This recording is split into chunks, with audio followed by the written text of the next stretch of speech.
그리고 디트 시험 되게 어려워가지고 네. 이제 뭐 한 60점, 70점 맞으면 7,000원에 들어갈 수 있었을 거야 아마. 그래가지고 어려운 시험이라서 진짜 맞아요. 진짜 어려웠어요. 전철에 앉아가지고 공부하고 맨날 했었는데 오 열공하셨네요. 한 10달 동안 열심히 진짜 열심히 살았지. 되게 밀도 있게 살았지. 아 그거랑 약간 비슷한 맥락인 게 목차부터 먼저 쭉 파악을 한 다음에 세밀하게 디테일로 들어가는 그런 공부 방법도 굉장히 중요하죠.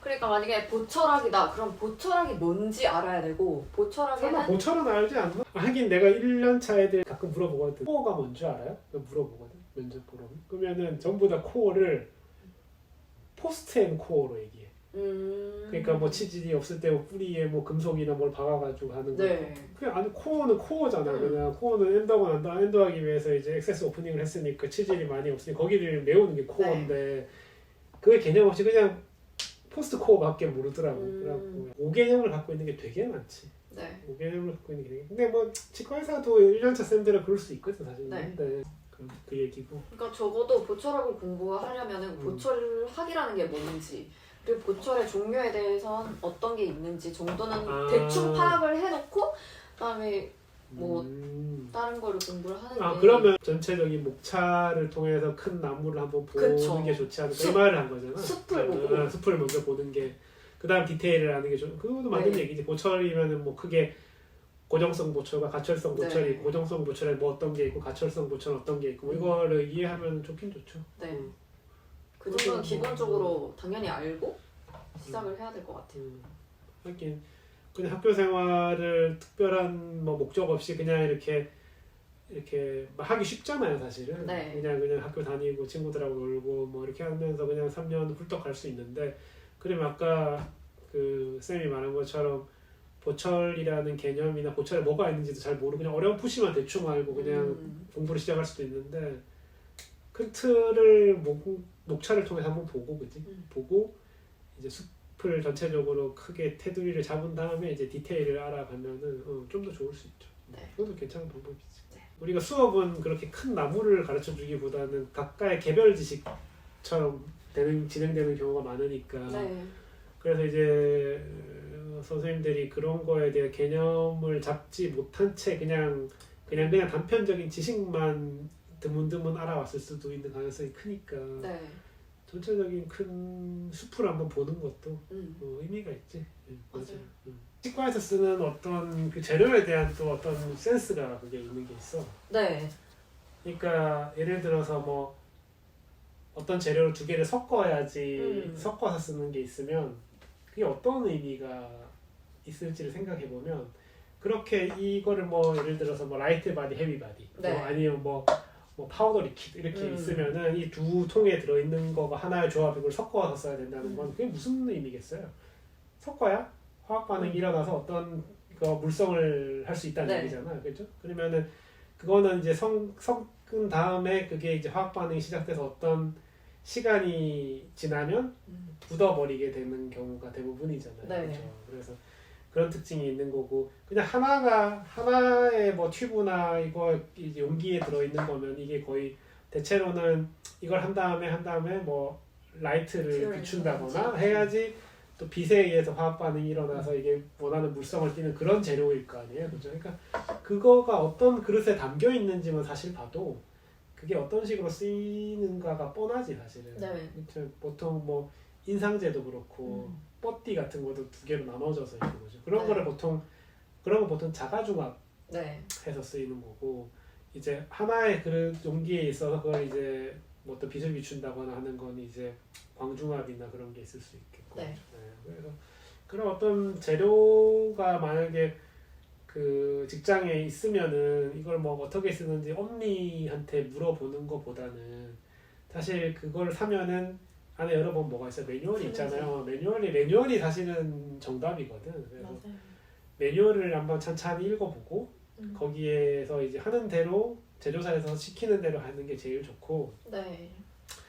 만약 매뉴얼이 없다. 그럼 요새는 사실 구글링 하면 다 매뉴얼을 찾을 수가 있으니까. 네. 그걸 물론 뭐 영어로 돼 있는 경우는 영어가 짧으면 좀 힘들 수 있지만은 그래도 중요한 부분은 또 얼마 단락이 안 되고 뭐 그거는 초, 몇 분 이런 거는 다 누구나 읽을 수 있으니까. 맞아. 그리고 이거 뭐 아니면 좀 찾아가지고 하면 되니까 자기가 이걸 이게 사실 이게 아까 말한 것처럼 프로잖아, 프로. 그죠? 일이고 프로면은 그걸 하기 위해서 누가 밥을 다 밥상 차려서 떠먹여 주기 바라면 안 되거든요. 그러니까 내가 이걸 알아야 되고 필요한 거라고 하면 요새는 유튜브도 있고 뭐 아까 말한 것처럼 구글링해서 매뉴얼을 찾을 수도 있고 그죠. 네. 학생들 많이 하는 카페도 있잖아요. 네. 그지? 그러니까 내가 이게 부족하고 우리 병원 이거 하는 내가 이 재료나 이거를 수식을 잘 몰라. 그러면 그거를 스스로 알아서 찾아서 지식을 습득해서 그게 프로의 의식이지. 네. 원장님 저는 그거 안 배웠는데요. 모르는데요. 그럼 누가 어떻게 알아 그러면. 맞아요. 그렇지 않아요? 이거는 당신이 알아야 되는 거라고 내가 생각이 들면 스스로 찾아서 알아서 그걸 해내는 게 맞지. 네.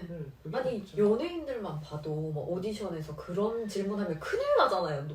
쟤 진짜 개념 없다 댓글 달리고 막 그러는데. 그러니까 프로페셔널리즘을 좀 가져야 돼. 프로 의식을 네. 좀 가져야 될 것 같아요. 맞아요. 이게 뭐 아까도 말한 것처럼 내가 무급으로 혹은 뭐 재미삼아 뭐 하는 일이 아니니까 내가 이걸 했으면 그거에 대한 급여를 받으니까 물론 선생님들은 내가 한 거에 비해서 급여를 적게 받는다고 생각할 수 있지만 사실은 병원을 운영해 보면은 어떤 직원이 받는 월급의 4배 이상을 해줘야 그 사람을 급여를 주고 쓸 수 있는 의미가 있거든요. 네. 4배, 5배.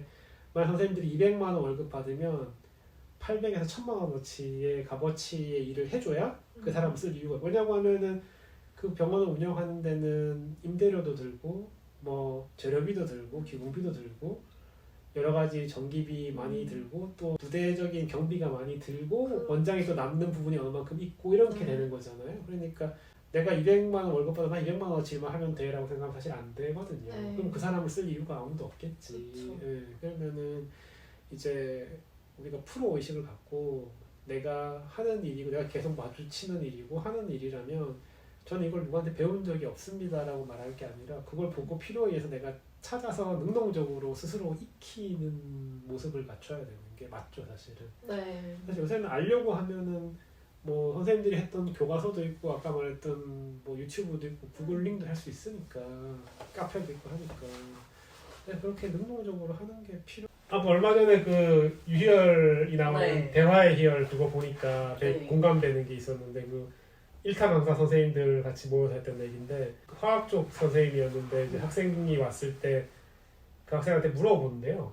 국어 성적을 어느 정도 되는지 물어보는데요. 네. 그래서 이제 국어 성적이 어느 정도 되면 이 친구가 지금 과학 성적이나 뭐 다른 과목 성적이 조금 안 좋더라도 네. 공부를 조금 하면 이제 좋은 점수를 받을 수 있는 가능성이 있다고 판단을 자기가 했다 그러더라고요. 네. 이제 사실 그 이유가 당연한 게 우리가 어떤 공부나 학습을 한다는 거는 어떤 콘텐츠를 읽고 중요도를 판단해서 이해하고 습득하는 게 학습이잖아요. 사실 네. 내 걸로 만드는 게. 근데 그것이 어떻게 보면 국어적인 능력인 거지. 네. 논리적이나 사고력이라는 거지 사실. 네. 그래서 뭐 아까 제니쌤이 말한 것처럼 어떤 친구들 보면은 이 단어나 이런 것의 의미가 뻔히 보임에도 불구하고 네. 그거의 어떤 거를 파악하지 못하고 있다는 거는 어떻게 보면은 크게 넓게 보면 국어적인 능력이나 그런 논리력이 조금 많이 부족하다는 거죠. 그죠? 네. 그래서 나도 그 얘기 되게 공감해요. 국어적인 능력이랑 그 다음에 더 하면은 수학이 되게 네. 중요하다. 그러니까 수학이라는 게 우리가 살아가는데 미분적분이 필요한 건 아니지만 그런 과정을 통해 수학이라는 과목이라는 게 논리력, 사고의 논리력을 우리가 이렇게 습득할 수 있는 그런 체계가 되는 학문이니까 네. 어떻게 보면 나는 사실 수학이 되게 가장 아름다운 학문이라 생각하거든요. 완벽한 맞아요. 정답과 논리가 있고 딱 떨어지니까 그죠. 사실 네. 뭐 인문학이나 이런 것들은 뭐 사실 뭐 100% 정답이 있는 건 아니니까 사실 수학은 되게 완벽한 학문이고 아름다운 학문이고 순수한 학문이거든요. 그래서 그런 면에서 수학이 그 자체가 미분적분이 중요한 게 아니라 아까 말한 것처럼 논리력을 길러주게 한다는 의미에서 되게 사실 중요한 과목이고 네. 그것이 단순히 수학 문제를 잘 푸는 것도 어떤 학습에 이공계나 이런 데 가는 뭐 공대 이런 데 가는 친구들 되게 의미 있을 수 있지만 그렇지 않더라도 솔직히 문과생들이라고 하더라도 그것이 이제 내가 논리적으로 사고하고 그다음 우리가 인생을 살아가는 데 있어서 어떤 선택이나 사고를 함에 있어서도 그냥 단순히 기분이나 이런 것이 아닌 논리에 의해서 그런 걸 합리적으로 생각할 수 있는 어떤 힘이 되어줄 수 있는 밑거름이 되어줄 수 있는 걸 생각하는 거죠. 네.